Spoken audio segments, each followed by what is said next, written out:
Welcome to More Precious Than Rubies, where we explore and celebrate the stories of women in our modern world.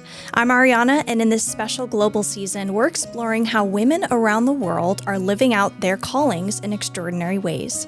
Our guest today is Mitos Urgel, President and CEO of World Fair Trade Organization, Asia, and founder of Weave Fair Trade Enterprise. She has dedicated over 25 years to advocating for women's economic empowerment, sustainable livelihoods, and community-based development, particularly among refugees, indigenous artisans, and marginalized women across regions impacted by conflict and displacement.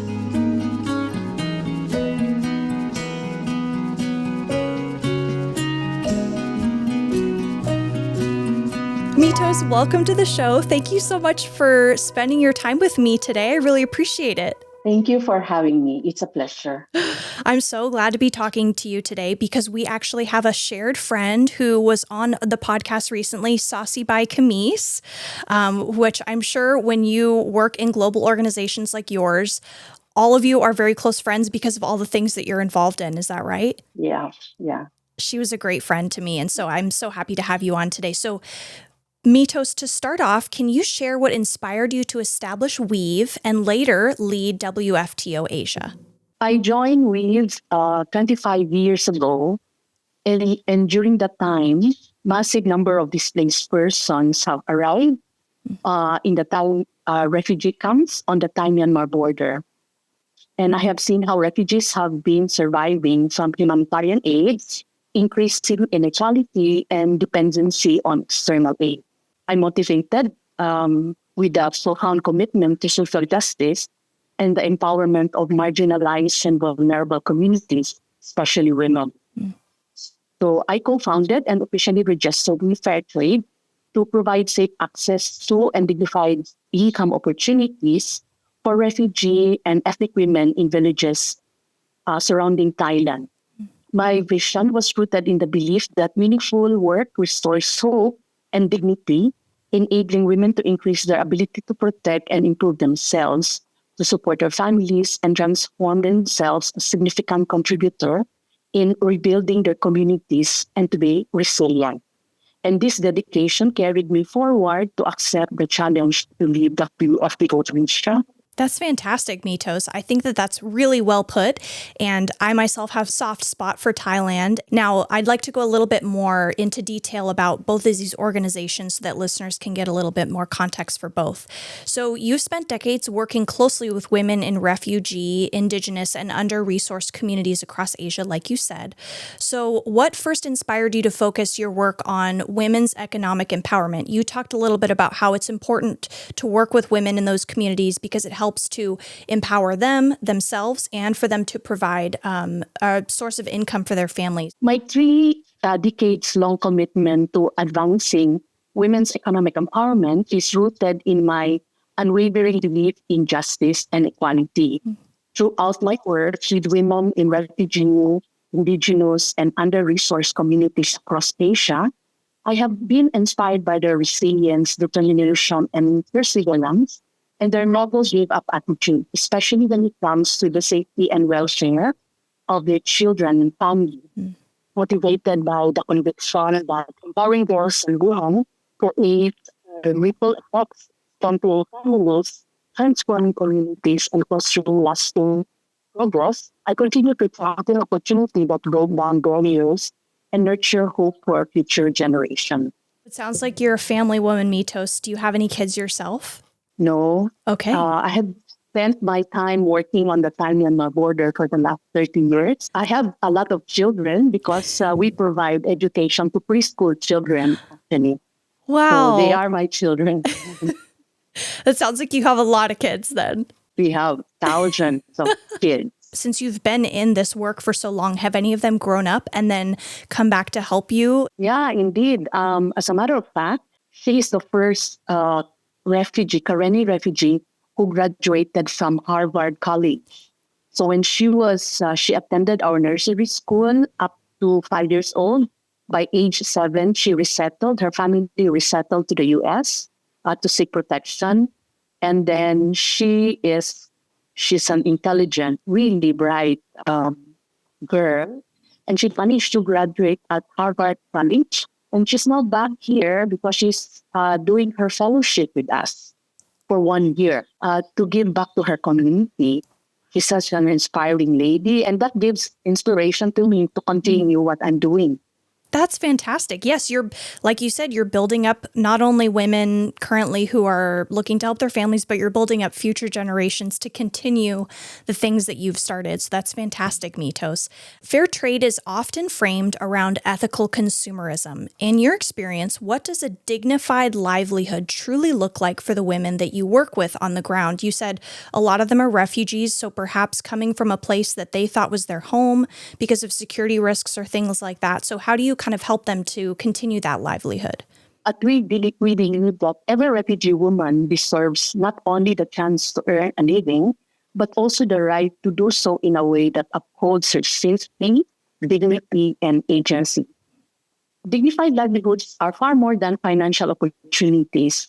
They are essential protection mechanisms that empower women to break free from cycles of economic vulnerability, exploitation, and marginalization. When we anchor our livelihood programs in fair trade principles, we ensure fair compensation for every woman's skill and labor, foster safe, supportive, and enabling working environments, and honor the rich cultural heritage that these women bring to their crafts.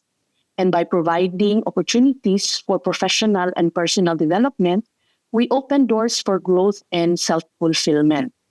Practices that encourage self-organization and meaningful participation in decision-making not only strengthen individual confidence, but also build collective resilience. For example, refugee women engage in fair trade weaving cooperatives, receive equitable wages, work in state socials, their unique traditions are celebrated, not lost, and their voices are integral to every step of the process.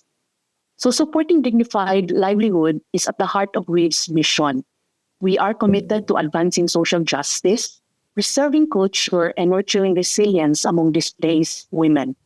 Together, by championing these values, we can transform livelihoods into a source of protection, empowerment, and hope for every refugee woman we serve. Beautiful, Mitos. Now, I have a couple follow-up questions for you actually based on that answer. So something that Sasibai was telling me when I was talking to her about the people that she works with, the artisans that she works with, she noticed that a lot of them, when they were pricing their own products, they didn't really know how to price it. They were just saying, well, this is what other people are doing, or, well, this is a price that someone told me that I should do it, although it was way below what was a fair price for them. So are you noticing the same thing for them? They're kind of underpricing their goods. And then how do you kind of coach them to switch that mindset of how to price their products better? Yeah, it's true. And normally this happens in communities like this. And in the context of the refugees, for example, there is no other option, you know? So anybody who will come and would offer them is on, it's already predetermined. They have to accept because otherwise there is no option. Yeah. And especially with refugees, the refugees on the Thai-Myanmar border are not, the Thai authority or the Thai government is not a party. They are not a signatory to the 1951 Convention on the Rights of the Refugees. And so work outside is not allowed. And because of that, they are highly dependent on aid. And because of that, that's why you are seeing an increased dependency.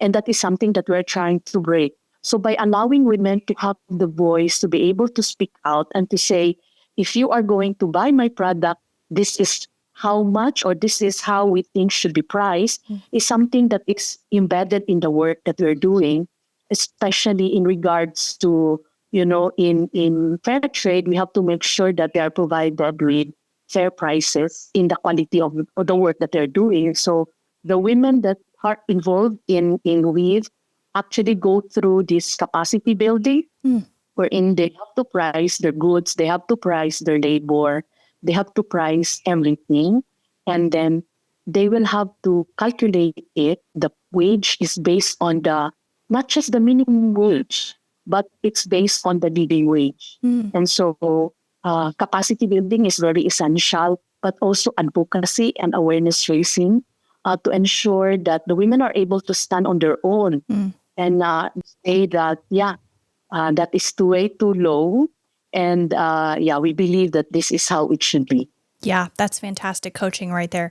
And the other follow-up question I had is that you said you were helping to instill the culture of the women that are working with you. So how are ways that you're kind of helping them to keep their culture in the place that they work and the place that they live now, which may be outside of their home country? Cultural identity and speaks highly in as far as the women artisans that we're working.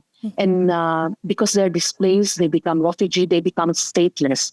And that means that they have lost their identity, and which result to, social issues. And so that's why by allowing them to heal their memory through remembering their culture, the weaving that they have learned from their mother, it gives them that sense of familiarity. It gives them that sense of home.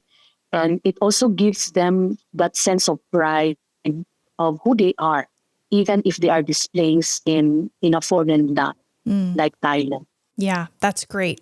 Way to go, Mitos. I'm sure that that's really comforting for the women who feel like they're not home anymore. And what a kind of a simple way to just be like, no, I still want to support you in not only financial ways, but also just cultural ways, and you're doing that for them. And I'm sure that that helps them to feel more at home. So that's fantastic that you're doing that with them. Now, you've had a front row seat to watching traditional crafts become tools for both cultural preservation, like we were just talking about, and financial stability. So can you share a story that illustrates the impact that this has had on a family or community that you've worked with? Yeah, thank you for that. Well, at the heart of WAVE's mission is our unwavering belief that cultural heritage, even financial, stability, it can go hand in hand. So each thread of a hand-woven textile not only tells a story, but also weaves opportunities into the lives of its makers. And no story embodies this mission more vividly than one of our master weavers. Her name is Sume, whose hands have created beauty and opportunity for over 16 years in Green. Sume has an inspiring story. She is actually able not only to earn income, but she's able to use that income to be able to send her sons, three of her sons, they managed to send to college. They graduated from college. Of course, these young boys are intelligent. Yeah, they're able to access schooling in the refugee camp, and education in the camp is free because of there is no opportunity for the people to work, and so they have education programs are free. Okay. However, when it comes to like other educational needs, allowances, the family has to provide through the income that Sumi received from Fairtrade. He managed to send the children to have graduated in the school. And right now, these boys are teaching, they are giving back, and they are teachers in the refugee camp. Wow. Which actually is the kind of value that Sume has instilled into their children, that now we have this opportunity, we have to give back and help our community. I think that is very inspiring because actually Sume's husband, he is in the front line because the refugees are in the border because they're fighting for their self-autonomy. And so the husband usually are fighting in the front line and only come into the border like two times a year. So technically, Some is a single parent. Yeah. And so she is both a mother and a father and a provider as well. But this is her inspiration that motivated her to continue because her goal is to make sure that her children will be able to have access to education. Yeah. She believes that education is a potent tool to change their life, to transform the quality of their lives. Yeah, that's definitely true. And I mean, she's growing up a really successful family that will help to change other people's lives, just like you're doing. That's a fantastic story right there of hope through hardship, I think is what it is. And you're right, there is a story through every weaver that works with you. She's such an inspirational woman that she becomes an inspiration to other women in the community. She becomes the beacon of hope. Yeah. So her story inspire other women to continue because in the camp, people are there is a very high issue of depression, trauma, mental health. But because of her inspiring story, and people can see, and that is why women are admiring her, and she serves as a beacon of hope, to the refugee women in our community. I can't even begin to understand the difficulties that any of those women are going through, especially, if their husbands are gone, and that's a fear in itself, but also the fear of, I'm a single parent now and I'm in a different country and I don't know how I'm going to make it work for my family. But she is kind of like a leader in that sense of being like, we can do it. We can make it happen for our families, and you can do it too.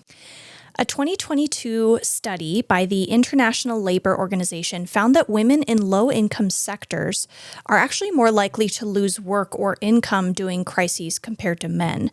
So how have you seen this play out in the communities that you serve, especially during the pandemic, because you were, I'm sure, doing some things during the pandemic, or just displacement events in general? Absolutely. Women in low-income sectors are more likely to lose work or income during crisis compared to men due to a combination of factors.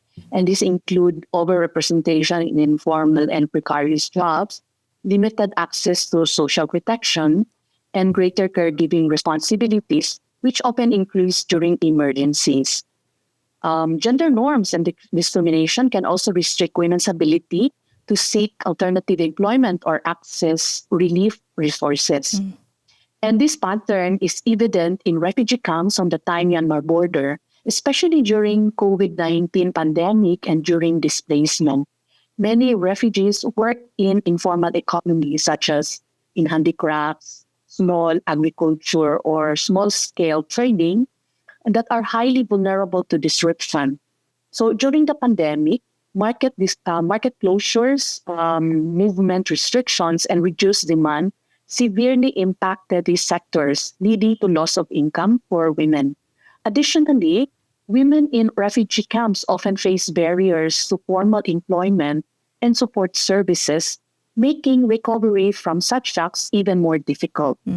And in the case of wheat fair trade, similar vulnerabilities exist. While wheat provides valuable opportunity for income generation and empowerment, the women artisans remain susceptible to external shocks like border closure, supply chain disruptions, or decreased market access during crisis. Many women artisans experience decreased sales and uncertainty about future orders. As a result, women working with wheat fair trade may also experience disproportionate hardship compared to men in the same context. That is why we must work hard to mitigate these impacts by adapting business models, seeking new markets, and providing additional support to our refugee and ethnic artisans. Overall, these women refugees remain particularly vulnerable during crisis, but targeted intervention can help sustain their livelihoods and promote resilience. I think something that I've noticed when I've traveled to Thailand for work, I only go to Chiang Mai every year, but there are, night markets that happen. And I'm sure that even those people during COVID experienced a huge setback because, like you said, a lot of these people who are their main source of income is artisan-made things or their small local shops, probably took a big hit when COVID was happening. And so I'm sure that still plays out to this day. The recovery process in itself, I'm sure, has still been difficult for those people as well. Actually, it's very interesting because I think it's very contextual. For example, we have one guaranteed fair trade enterprise in Chiang Mai. I don't know if you've heard of them. They're called Soap and Scent. And so they are selling soaps. During COVID, there is no transport, and so that's why they have to go for the local market. And because of the kind of product they are selling is related to hygiene, Yeah. which everybody who are so paranoid with COVID, they were selling a lot, Wow. Yeah, and so they turned over, or like they turned it over in terms of how they converted the problem into opportunity, and that is of course special to them. I think the product just fit into the need of the community, Yeah. and so for example, for weed, we were having difficulty. Because we are actually mainly exporting our products, so our products are for the global market. Okay. But we have a very supportive buyers, and they said, "Oh, Mitos, we cannot transport. So we would like you to convert the amount that we have sent for our product for the order to products that you would like to make for your refugee community." So we've instead made a fabric face mask. Wow. During that time, that was still the very beginning of the pandemic, Yeah. and so we didn't have enough supply of face masks during that time. So we mobilized our women artisans, and they produced uh, facial masks for children, for people in the refugee camp, and we managed to provide masks to a lot of refugees in the 9 refugee camps on the Thai-Myanmar border. They're not only generating income, they're not only responding to their fear and boredom, but they were doing community service. They're doing good for their community. Yes, you're so right. They're checking off multiple boxes. And what a smart business move to shift your market based on the consumer's need. This is another point that we brought up with Sasibai, but still to this day, there's a lot of misinformation going out about refugees. So I'm sure that that gets to them at times on top of all the other things that they're experiencing.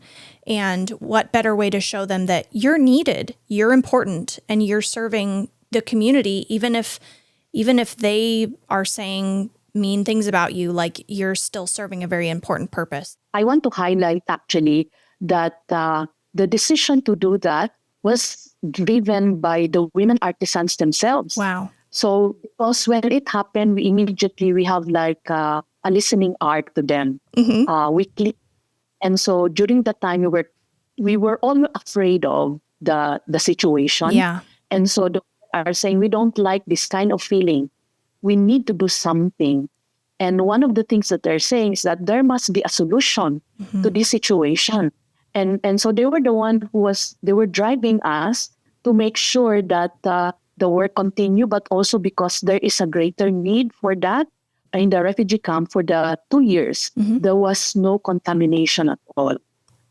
Because they were actually isolated from the Thai community, which I think was which is a very big move and a positive move from the Thai authority, because they are protecting both sides, people in the refugee camp and those who are in the Thai villages. But I think during that pandemic, this women artisans that Weave is working has provided that kind of leadership, because it's so impressive. Even the leadership within the camp, they were so worried, what are we going to do? But these women who are part of the Weave women, they have been leading their community on, reassuring that it's okay, we work together and we will be able to overcome this.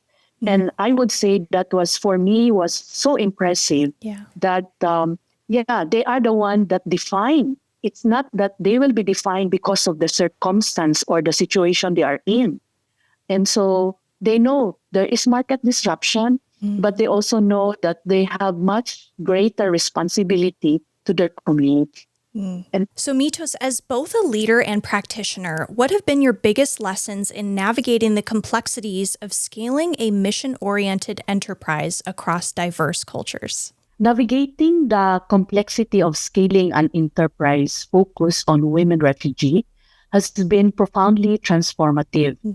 The most valuable lesson has been the power of listening, genuine engagement with diverse refugee communities that build trust and shape solutions that truly resonate.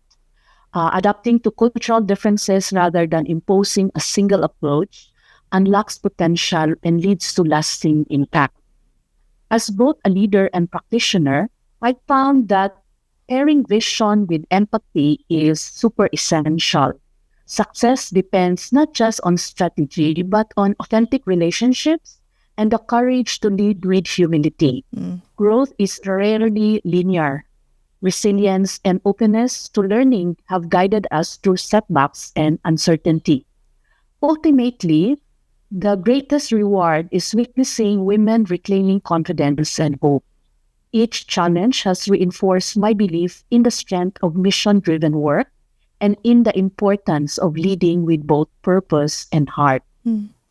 Together, we can foster meaningful change and build more inclusive work. So you've been involved in strategic planning and humanitarian coordination in post-conflict situations with these refugee women. So how does trauma and displacement affect women's ability to build economic stability, and how does your work address that? So you talked kind of about the mental health issues that you've seen amongst women communities. So how have you kind of helped them to build up that confidence? I think that is a very good question.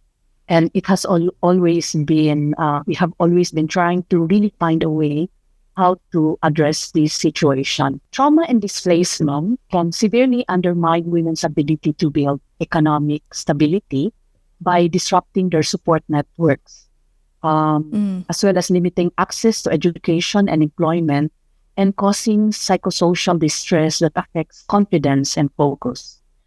These challenges often leave displaced women with fewer opportunities to earn a sustainable income, making it difficult to support themselves and their families. Fair trade addresses these issues by providing displaced women with opportunities to earn a livelihood inspired by their traditional weaving and handcraft practices. By tapping into cultural heritage and artisanal skills, WIV empowers women artisans to generate income, regain a sense of purpose, and rebuild their lives. You know, when a first-timer refugee woman joined weave training, the fabrics they weave through backshop loom comes out very rough. You can feel tension and anger. Because as when they weave, you know, maybe because of the anger, the trauma, you know, when they weave, all the anger they are able to express. So the weaving is also a self-expression, you know. They're able to bring out the feelings into the crafts that they are creating. Wow. However, as they continue to weave, they become more collected and focused, and the fabrics become softer and the quality of weaving improves. The act of weaving and crafting is not only a source of income, but also plays a significant role in the healing process. Engaging in these crafts help increase concentration and focus, which can mitigate the effects of trauma by providing structure and mindfulness.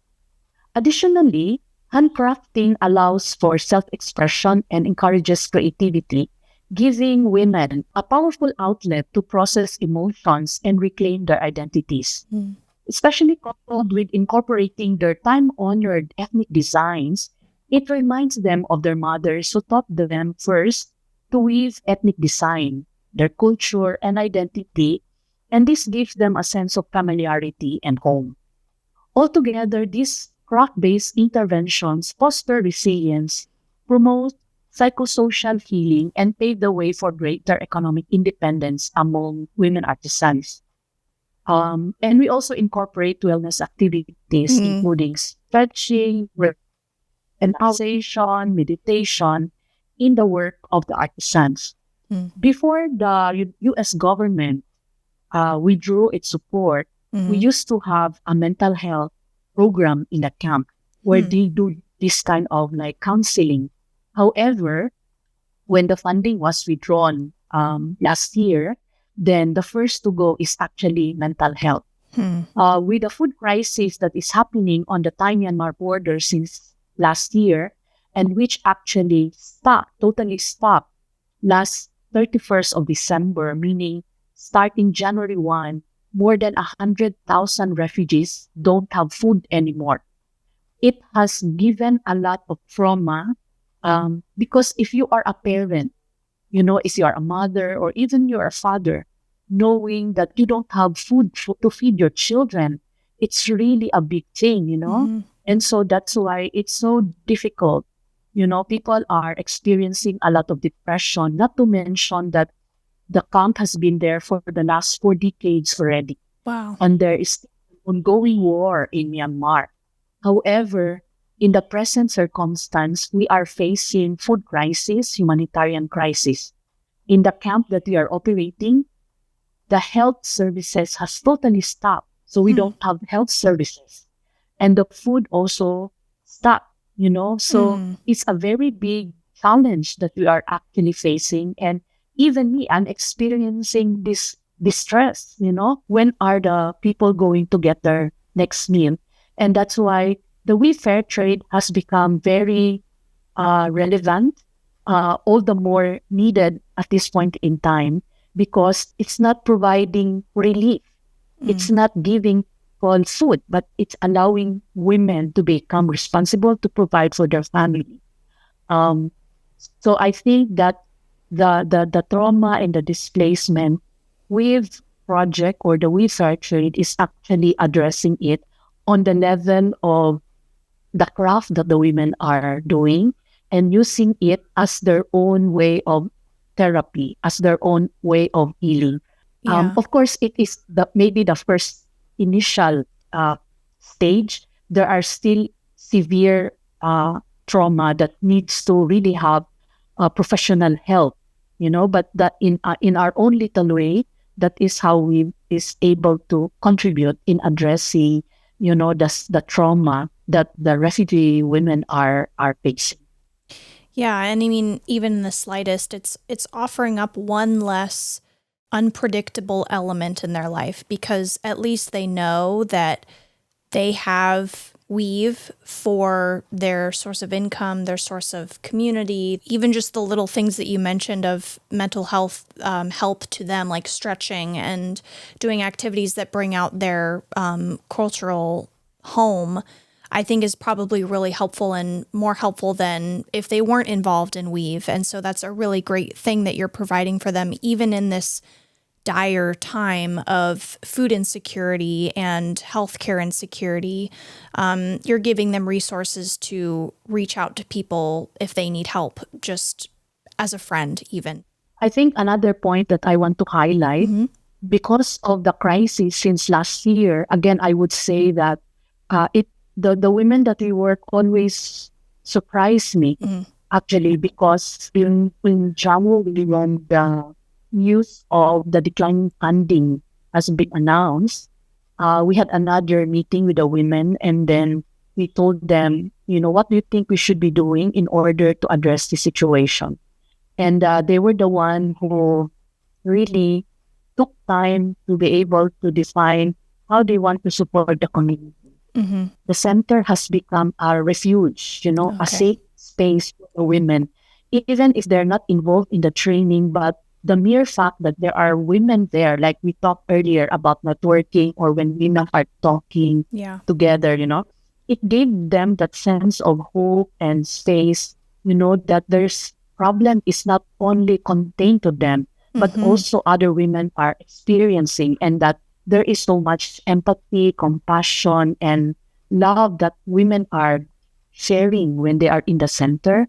And so I think last year, it was such another significant milestone for us, because women themselves are even telling their neighbors that, we have a training if you want to come. And they would come to me and say, actually, I have a neighbor, and she have this number of children, and the husband doesn't have work, and I think we should help them. So actually, the women themselves are the one who's going out there without me telling them. They're going out there because they are mothers, they're women, and they can empathize what these women are feeling. And so these women come to the center. It becomes a space where these women come together, and even if they just gossip, but there is a safe space for them to go. And for us, that's also another form of that mental health, the psychosocial intervention that the women themselves are actually creating. Now, we talked a little bit about how you've provided little ways for women to feel like they're listened to and they're not alone in the situation that they're in. So we talked a little bit about empowerment, but what does empowerment look like when it's led by the women themselves? I think in this situation, it's like, yes, you're giving them empowerment by giving them these situations to work and make money, but how have you seen these women empower each other in these communities? When empowerment is led by women themselves, it becomes a dynamic process rooted in authenticity and self-determination. Rather than receiving opportunities or recognition from others, women actively shape their own path by making decisions, voicing their perspectives, and taking initiative. This self-driven empowerment is characterized by a deep sense of ownership. Women are not just participants, but architects of change, forging connections, inspiring others, and setting examples through their own experiences. And the result is vibrant, inclusive environment where each woman's confidence, resilience, and creativity flourish, enriching both her personal journey and the broader community. That's great.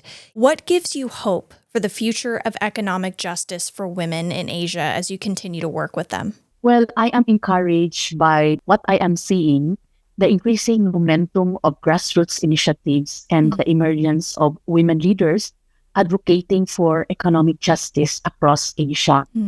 And as more communities join to promote equitable opportunities and challenge outdated practices, I am super confident that the resilience and determination of women in the region will drive meaningful progress.